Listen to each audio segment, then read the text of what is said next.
Hello students, ఇవాళ మనం 22 September daily Hindu news analysis చూద్దాము. ఫస్ట్ ఆర్టికల్ వచ్చేటప్పటికి how are super computers to different to normal computers.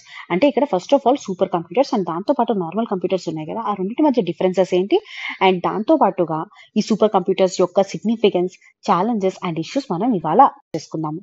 So first చూసుకున్నట్టయితే super computers ఒక specialised machines అన్నమాట. Extremely large scale complex calculations ని solve చేయగలుగుతాయి ఇది. So normal computers చూసుకున్నట్టయితే just billions of operations perform చేస్తే super computers ఎక్సా scale performance ఇస్తాయి అనమాట. అంటే 10⁻18 ఆపరేషన్స్ పర్ సెకండ్ చేయగలుగుతాయి.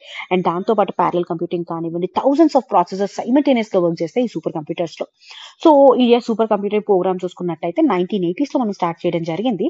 యుఎస్ ఎప్పుడైతే మనకి క్రే XMP అనేటటువంటి ఒక సూపర్ కంప్యూటర్ యొక్క ఎక్స్పోర్ట్ ని డినై చేసిందో అప్పుడు మనం మన సూపర్ కంప్యూటింగ్ ప్రోగ్రామ్ అనేది స్టార్ట్ చేసుకుందాం అనమాట. సో దీనివల్ల ఫర్దర్ గా మనం చూసుకున్నట్టయితే సీడాక్ వచ్చింది, centre for development of advance computing అని చెప్పేసి. ఆ తర్వాత Param series, India one of the advanced super computing market లోకి ఎంటర్ అవ్వడానికి ఇది నాంది పలికాయి. మనం చూసుకున్నట్టయితే normal computer and super computer ఉన్నటువంటి డిఫరెన్సెస్ ఏంటి.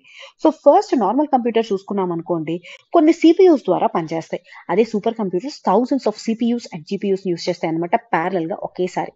అండ్ స్పీడ్ కూడా చూసుకున్నట్టయితే నార్మల్ కంప్యూటర్స్ జీ ఫ్లాప్స్ లో నడిస్తే సూపర్ కంప్యూటర్స్ ఎగ్జా ఫ్లాప్స్ స్పీడ్ లో నడుస్తాయి.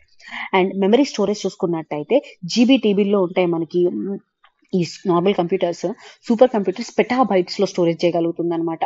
అండ్ నెక్స్ట్ ఎనర్జీ చూసుకున్నట్టయితే చాలా ఎక్కువ మెగావాట్స్ ఆఫ్ ఎనర్జీ కావాల్సి వస్తుంది. అంటే ఒక చిన్న టౌన్ ఎంత పవర్ చేయగలుగుతామో అంత ఎనర్జీ కావాల్సి వస్తుంది సూపర్ కంప్యూటర్ కి. అండ్ దాంతో పాటు కూలింగ్ చూసుకున్నట్టయితే నార్మల్ కంప్యూటర్స్ కి ఫ్యాన్స్ లాంటివి సరిపోతాయి, బట్ సూపర్ కంప్యూటర్స్ కి liquid and immersion cooling systems కావాలి, అంటే అడ్వాన్స్డ్ కూలింగ్ సిస్టమ్స్ కావాలి. అండ్ ఇంటరాక్షన్ కూడా చూసుకున్నట్టయితే remote login and job schedulers చేసుకోవచ్చు మనం ఈ సూపర్ కంప్యూటర్స్ తో.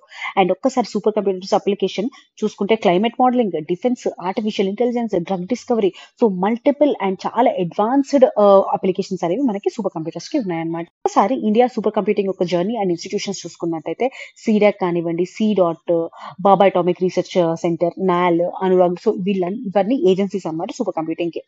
అండ్ అదే కాకుండా పరం సిరీస్ కూడా స్టార్ట్ చేసాం మనం. పరం 8000 కానివ్వండి, పరం సిద్ధి AI కానివ్వండి, ఐరావత్ 75th గ్లోబల్ గా సూపర్ కంప్యూటర్ అన్నమాట. సో గ్లోబల్ గా ఉన్న సూపర్ కంప్యూటర్స్ లో కంపేర్ చేస్తే ఐరావత్ ఒక ర్యాంక్ 75th అనమాట 2023కి. And national super computing mission కూడా తీసుకొచ్చింది గవర్నమెంట్ ఆఫ్ ఇండియా 2015 లో. ఇది joint department of science and technology and ministry of electronics ఇద్దరు కలిపి దాదాపు 70+ హై పర్ఫార్మెన్స్ కంప్యూటర్స్ ఫెసిలిటీస్ ని ఎస్టాబ్లిష్ చేయడం జరిగింది. ఆ తర్వాత 2022కి చూసుకున్నట్టయితే 15 సూపర్ కంప్యూటర్స్ ఉన్నాయి విత్ 24 పెటాఫ్లాప్ కెపాసిటీ మనకి. అండ్ దాదాపు చాలా మందికి, చాలా పర్సనల్ కూడా ఈ హై పర్ఫార్మెన్స్ కంప్యూటింగ్ లో ట్రైనింగ్ ఇవ్వడం జరిగింది బై 2024. ఈ సిగ్నిఫికెన్స్ చూద్దాం ఈ సూపర్ కంప్యూటర్స్ కి. First science and innovation, molecular dynamics కానివ్వండి, ప్రోటీన్ డైనమిక్స్ కానివ్వండి, black holes, nano technology, so ఇలాంటి ఏదైనా సరే అడ్వాన్స్డ్ టెక్నిక్స్ కోసం అని చెప్పేసి మనకి సూపర్ కంప్యూటర్స్ చాలా యూస్ అవుతాయి. హెల్త్ కేర్ లో చూసుకున్నట్టయితే DNA sequencing, drug discovery, personalised medicine suggestions చేస్తాయి సూపర్ కంప్యూటర్స్. క్లైమేట్ కి చూసుకుంటే వెదర్ మోడలింగ్, మాన్సూన్ ప్రిడిక్ట్ చేయడము, గ్లేషియర్ మోడలింగ్ కానివ్వండి, సైక్లోన్ ఫోర్కాస్టింగ్ కానివ్వండి, సో ఇవన్నీ మనం చూసుకున్నట్టయితే సూపర్ కంప్యూటర్స్ చేస్తాయి. నెక్స్ట్ ఎనర్జీ సెక్టర్ లో చూసుకుంటే nuclear stimulation, seismic imaging, oil and gas కి స్పెసిఫిక్ గా ఈ ఎనర్జీ సెక్టర్ లో సూపర్ కంప్యూటర్స్ ఒక అప్లికేషన్.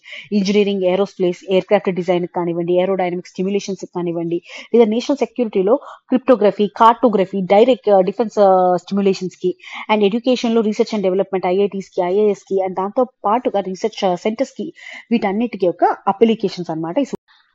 ఒకసారి ఛాలెంజెస్ చూసుకున్నట్టయితే ఈ సూపర్ కంప్యూటర్స్ చాలా కాస్ట్లీ అండ్ దాంతో పాటు చాలా ఎనర్జీ యూసేజ్ చేస్తాయి. దాదాపు 4 మెగావాట్స్ ఆఫ్ ఎనర్జీ కన్జ్యూమ్ చేస్తాయి అనమాట ఈ సూపర్ కంప్యూటర్స్. ఒక చిన్న టౌన్ ఎంత పవర్ చేస్తుందో అంత అమౌంట్ ఆఫ్ ఎనర్జీ అనేది సూపర్ కంప్యూటర్స్ కన్జ్యూమ్ చేస్తాయి. రెండోది స్లో గ్రోత్. వరల్డ్ లో టాప్ 500 సిస్టమ్స్ చూసుకున్నట్టయితే ఇండియా దగ్గర ఓన్లీ 0.6% మాత్రమే ఉందన్నమాట. దీంతో మనకి ఏం అర్థమవుతుంది, వెరీ స్లో గ్రోత్ ఉంది అని చెప్పేసి. అండ్ నెక్స్ట్ వచ్చేటప్పటికి ఫారెన్ డిపెండెన్స్. ఈ చిప్స్ కావాలి అనుకున్నా సరే, ఈ సూపర్ కంప్యూటర్ తయారు చేయాలి అంటే మనకు కావాల్సిన కొన్ని చిప్స్, హార్డ్వేర్ ఏదైతే ఉందో దానికి మనకి ఎక్కువగా ఇంపోర్ట్ రిలయన్స్ అనేది ఉందన్నమాట. Next skill shortages.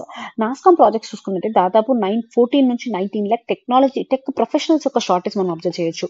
Next cyber security risks. Ministry of electronics దాదాపు 13.91 lakh సైబర్ ఇన్సిడెంట్స్ అనేవి రిపోర్ట్ చేసింది అనమాట. సూపర్ కంప్యూటర్స్ ఉన్నాయి, there are lot of cyber security incidents happening. Next దాంతో పాటు legislative delays. National super computing mission technologies కానివ్వండి, వాటి యొక్క అప్లికేషన్స్ కానివ్వండి, దాదాపు 8,000 crore రూపీస్ కావాలి. సో అది ఇంకా రోల్ అవుట్ అవ్వట్లేదు. సో ఇవన్నీ what could be the way forward? మనం ఏం చేయొచ్చు? ఒకటి ఎగ్జాస్కేల్ కంప్యూటింగ్ ఏదైతే ఉందో ఆల్రెడీ జూపిటర్ అనేది జర్మనీలో. సో దాన్ని ఇంకా ముందుకు తీసుకురావాలి. ఎగ్జాస్కేల్ కంప్యూటింగ్‌ని తీసుకురావాలి. నెక్స్ట్ క్వాంటమ్ కంప్యూటింగ్ ఇండియాలో ఫస్ట్ ప్రోగ్రామ్ తీసుకొచ్చాం మనం 2018లో. కానీ breakthrough quantum key distribution, quantum classical, hybrid వీటన్నిటిని ఇంకా ముందుకు తీసుకెళ్ళాలి. అండ్ ఈ సూపర్ కంప్యూటింగ్ ఏదైతే ఉందో అది గ్రీన్ సూపర్ కంప్యూటింగ్ ఉండాలన్నమాట. అంటే ఎనర్జీ ఎఫిషియెంట్ సిస్టమ్స్ ఉంటాయి కదా! అలాంటివి డెవలప్ చేయాలి. ఎగ్జాంపుల్ జపాన్‌లో ఫుగాకు అని చెప్పేసి ఎనర్జీ ఎఫిషియెంట్ సిస్టమ్స్ డెవలప్ చేయడం జరిగింది. నెక్స్ట్ ఏఐ ఇంటిగ్రేషన్, ఈ హై పర్ఫార్మెన్స్ కంప్యూటర్ అప్లికేషన్స్ ఉన్నాయి కదా, big data and machine learning తో యాక్సిలరేట్ చేయాలి. సో ఓవరాల్ గా ఇలా సూపర్ కంప్యూటర్స్ ని ఇంకా అడుగుతాము. అండ్ ఒక్కసారి సూపర్ కంప్యూటర్స్ అంటే they are not just chain pieces, India యొక్క ప్రోగ్రెస్ ని ముందుకు తీసుకెళ్లేటటువంటి స్ట్రాటజిక్ అసెట్స్ అన్నమాట. సైన్స్ కానీ, డిఫెన్స్ కానీ, క్లైమేట్ కానీ, హెల్త్ కేర్ కానీ, వీటన్నిటిలో ఇండియా ముందుకెళ్తుందంటే one of the major reason high performance computers. So దానికోసం మనం సెల్ఫ్ రిలయన్స్ ఉండాలి, గ్లోబల్ కాంపిటేటివ్నెస్ ఉండాలి.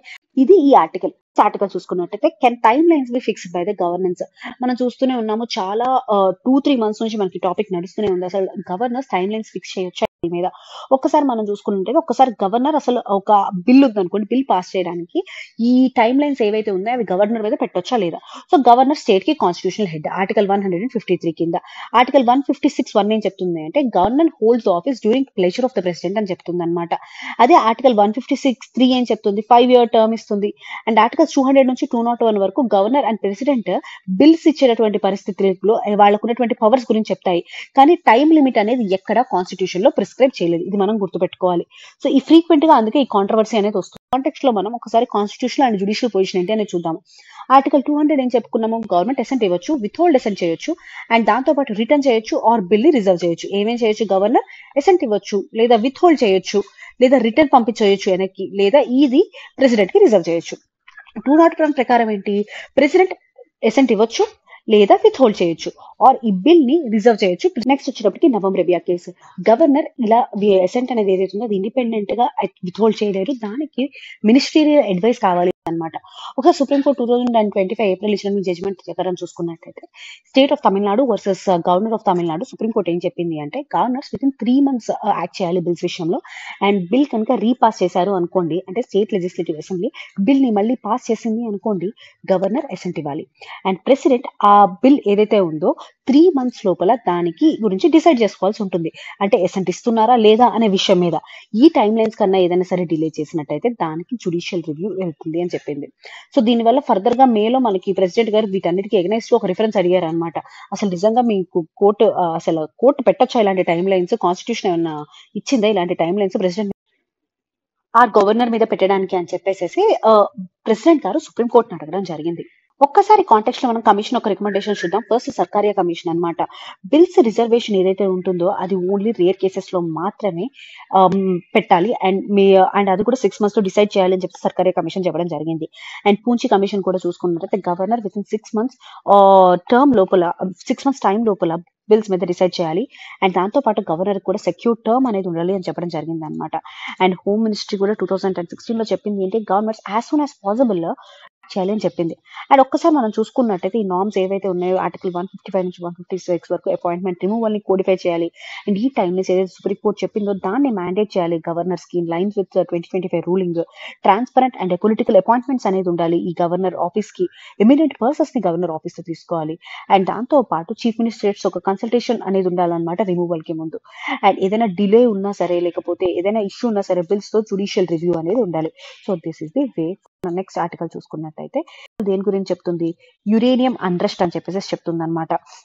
ఒక్కసారి ఇక్కడ ఏంటి అంటే పీపుల్ కన్సెంట్ లేకుండా రిసోర్సెస్ అనేది ఎక్స్ట్రాక్షన్ చేయకూడదు అని చెప్తున్నటువంటి ఒక్కసారి కాంటెక్స్ట్ లో ఇండియాలో రిసోర్స్ ఎక్స్ట్రాక్షన్ ప్రాజెక్ట్స్ అనేవి పీపుల్ కన్సెంట్ తో ఉన్నాయా లేదా అనేది డిస్కస్ చేసుకుందాము. రిసోర్స్ ఎక్స్ట్రాక్షన్ అనేది ఆఫ్టెన్ కంటెస్టెడ్ థింగ్ అనమాట. నేషనల్ డెవలప్మెంట్ ఉండాలి, దాంతో పాటు అక్కడ లోకల్ కమ్యూనిటీ వాళ్ళ యొక్క రైట్స్ అండ్ ఎన్వైరన్మెంట్ సస్టైనబిలిటీ కూడా ఉండాలి. ఆ బ్యాలెన్స్ అనేది మనం తీసుకురావాలి రిసోర్స్ ఎక్స్ట్రాక్షన్ లో. సెంటర్ రీసెంట్ గా యురేనియం మైనింగ్ ని మేఘాలయలో పుష్ చేస్తుంది అనమాట. అక్కడ కాశీ ట్రైబల్ పీపుల్ యొక్క అపోజిషన్ ఉన్నా సరే సెంటర్ దానికోసం అని చెప్పేసి పుష్ చేయడం జరుగుతుంది. ఈ కాంటెక్స్ట్ లో మనకి ఆర్టికల్ ఉంది.